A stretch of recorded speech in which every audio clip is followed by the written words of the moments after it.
principales jugadores en renta variable. Antonio, muy buenas tardes. Hola Marta, buenas tardes, ¿cómo estás? Antonio, muchas gracias por acompañarnos estos minutos y además voy a aprovechar precisamente para preguntarte por la banca española, porque ahora mismo estábamos con BBVA Research analizando las últimas previsiones que lanzaba la entidad en medio de una mayor perspectiva de inflación, una inflación elevada durante más tiempo. Ha recortado la previsión de crecimiento para el año que viene y además también se pronunciaba respecto a este impuesto que anunciaba Pedro Sánchez el martes tras ese debate del Estado de la Nación. Veíamos ese mismo martes cómo se producía un efecto arrastre entre las energéticas, pero sobre todo entre los bancos tras este anuncio y además, hay que recalcar que lo que va a hacer el Banco Central Europeo es un proceso de normalización al volver a subir los tipos de interés. Hemos estado en un entorno de tipos inusualmente bajos o en negativo, pero a esto no se le podría llamar realmente beneficios extra o beneficios caídos del cielo, como podríamos decir, por ejemplo, en el caso del sector energético. ¿Cuál es la visión que tenéis desde eBroker respecto a este impacto del impuesto sobre la banca? Bueno, pues coincidimos, estaba escuchando la intervención de Miguel y coincido plenamente con él. Lo que ocurre ahora mismo es que los tipos de interés, después de estar muchos años en territorio prácticamente negativo, que los bancos han estado operando absolutamente sin margen, vuelven a estar en una situación normalizada. Fíjate que estamos hablando de momento de subidas del Banco Central Europeo de un cuarto de punto, de medio punto. Estamos, como digo, pues prácticamente en negativo, ¿no? A ver, sobre la banca europea y sobre la banca periférica, España e Italia en particular, venían pensando varios factores, ¿no? Por una parte, el temor económico, la fuerte incertidumbre derivada de la posibilidad de una recesión importante en Europa por el tema de los cortes de energía durante este otoño e invierno. Luego, el incremento de las primas de riesgo y de los costes de financiación en países como España y como Italia, ante esa expectativa de subida de tipos de los tipos de interés y también por la retirada de activos. Una fuerte exposición de las carteras de los principales bancos a la deuda pública soberana, insistiendo, los bancos italianos y los bancos españoles. Y luego, pues una incertidumbre política derivada de la debilidad de los gobiernos, que también tiene impacto al alza en las primas de riesgo de la periferia.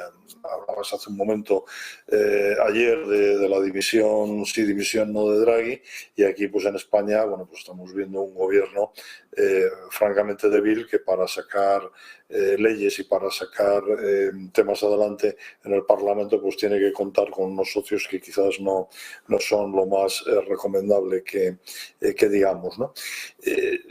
Desde luego, la política de montar impuestos para gravar a los bancos por una situación de normalización es absurda. Yo creo que los bancos, si esto sigue adelante, que espero que no, la banca española lo recurriría y seguramente pues lo sacaría adelante, ¿no? Sí que es más probable, y eso no me parecería mal, que el Banco Central Europeo sí que puede imponer algún tipo de mecanismo para que la banca no pueda favorecerse de las políticas extraordinarias que tenga que tomar, que tenga que poner en marcha el Banco Central Europeo, ¿no? para paliar este contexto de tipos negativos, ¿no? El temor un poco puede tener el Banco Central Europeo es que ahora, con los tipos volviendo al territorio positivo, los bancos puedan obtener importantes beneficios sin asumir riesgos. Entonces, en este caso, lo que de alguna manera el Banco Central Europeo tendría que hacer, como decía antes Miguel, era establecer mecanismos que de alguna forma reconduzcan esos fondos ¿a qué? Reconduzcan a la inversión, a que sean productivos, a que sean invertidos. Eso tendría algún sentido. No que los bancos sean gravados simplemente por algo que ya son gravados, que es por llevar a cabo su negocio, ¿no? Entonces, pues después de la reacción de los mercados en estos últimos días, pues quizás nos gustaría que volviera a la cordura y que en caso de que alguien tenga que hacer algo sea el propio Banco Central Europeo pero como digo, creando mecanismos que obliguen a los bancos a volcar, digamos, esos beneficios, entre comillas, que insisto que no me parecen como tal, por llevar unos tipos de interés a una situación normal después de 10 años de anormalidad, dirigirlos hacia labores de inversión, hacia labores productivas. Los impuestos no hacen eso, los impuestos captan unas cantidades que luego no se sabe muy bien exactamente, es difícil fiscalizar a dónde van, ¿no? Entonces, bueno, esta es un poco la idea que nosotros tenemos. Nos quedamos pendientes, mientras tanto, de cómo vayan evolucionando los bancos y además tenemos que recordar que en unas semanas va a arrancar ya la temporada de resultados en España, además siempre con Bankinter a la cabeza, así que bueno, estaremos pendientes de escuchar lo que nos puede aportar Dolores Dancausa, que siempre suele ser bastante mordaz con los políticos, así que yo creo que vamos a estar escuchando con mayor atención, con especial atención, y además debo recalcar que Ana Patricia Botín, en una charla en la que pude escucharla, también en aquel momento ya se aventuraba y decía que la banca ya de por sí paga suficientes impuestos, y de hecho recordaba que en el caso del Santander en el último año la cifra de impuestos que había pagado ascendía a 5.000 millones de euros, un 30% de lo que supone su cómputo total en los resultados, así que bueno, ahí dejamos también este tipo de cifras. Antonio, más allá de los bancos, más allá del impacto de este impuesto, también nos tenemos que centrar, por supuesto, en los bancos, pero al otro lado del charco, los que están presentando cuentas en Wall Street. Teníamos ayer las cifras de JP Morgan y de Morgan Stanley, de hecho se cotizaban en negativo, veíamos mayores provisiones por parte de estas dos entidades ante unos riesgos de recesión cada vez más elevados. Recordemos que todavía no estamos en recesión técnica en Estados Unidos, solo ha habido una primera contracción en el primer trimestre de este año, estamos a la espera de conocer qué es lo que nos avanza el dato del segundo trimestre. Sin embargo, hoy Wells Fargo, que también ha decepcionado con las expectativas, está subiendo, y atención, Citigroup, que en este caso se desmarcaba del resto anunciando unos resultados mejor de lo previsto, también está experimentando subidas. Pero es que, atención, las de Wells Fargo nos llaman ahora mismo poderosamente la atención porque es un 7,5 lo que está subiendo en estos momentos en tiempo real. Antonio, por ejemplo, los movimientos de hoy, por ejemplo, de Wells Fargo al alza, ¿cómo los explicamos? ¿Qué escenario está descontando el mercado? Bueno, vamos a ver, Marta, lo has descrito muy bien, y además tú y yo que hemos hablado en otras ocasiones, en otras casas, en otros sitios, muchas veces hemos comentado esto, ¿no? Una compañía publica resultados, los resultados aparentemente son buenos, le dan un palo estratosférico, una compañía publica unos resultados que, bueno, en este caso Wells Fargo, pues está en línea con lo que publicaron ayer Morgan Stanley y JP Morgan, y no solamente no le pegan un palo, sino que sube un 7%, ¿no? Yo de aquí al final lo que extraigo es la idea que bueno, que tenemos que ver, y que lo vimos ayer con los otros dos grandes bancos, y que lo vimos hoy.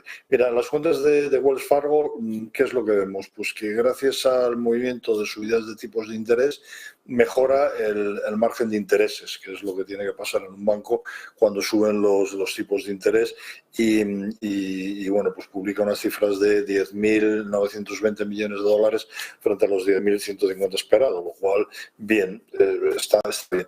¿Qué es lo que ocurre? Pues lo que ocurre es que en este caso los gestores de Wells Fargo se ponen un poco la tirita antes de que llegue la herida, cosa que no me parece mal, anticipan un aumento en provisiones y morosidad durante los próximos trimestres, y lo que hacen es que, bueno, pues que aumentan la cantidad destinada a provisiones, 580 millones de dólares frente a los 414 que se esperaban, estimando, como te digo, pues un mayor riesgo que viene, y también ahí se ve un poco la pérdida de tracción del negocio hipotecario, ¿no?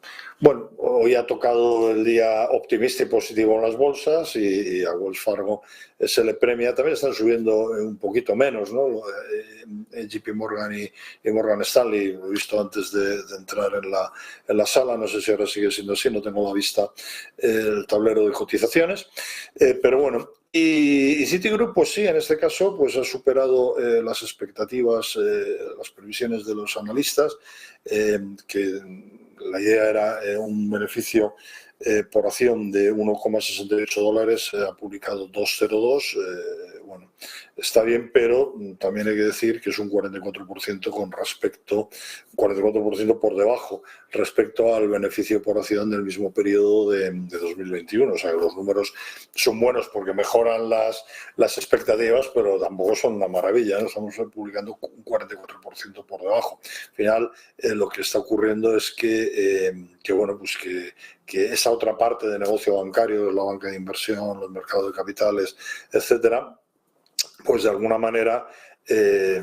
está parando, se está paralizando, no está yendo bien, y esto pues es lo que está incidiendo en los resultados de los bancos. Pero bueno, un poco el resumen es este, o sea, los grandes bancos americanos están previendo que pueden venir situaciones difíciles, están realizando dotaciones para anticiparse a eso. Yo creo que los bancos, tanto los americanos como los europeos, y por supuesto también incluimos los españoles, el mensaje que hay que dar es que aunque entremos más pronto que tarde en un territorio de curvas y de muchas curvas, yo creo que están posicionados mucho mejor, están mucho más sólidos, mucho más consistentes de lo que estaban en el año 2008-2009, cuando la crisis financiera.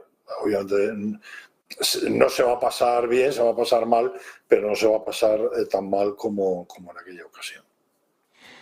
Vamos a quedarnos, Antonio, con esa reflexión algo más optimista, que no estamos en la misma situación en la que estábamos en la crisis financiera. Y por cierto, que como tengo aquí la cotización en tiempo real, Morgan Stanley también está subiendo, efectivamente, casi un 4%, y JP Morgan más de un 3%. Así que ahí también tenemos las damnificadas de ayer, hoy rebotando, impulsadas por el tono optimista generalizado que estamos viendo hoy en la renta variable. Antonio Castelo, desde eBroker, como siempre, muchísimas gracias. Un abrazo.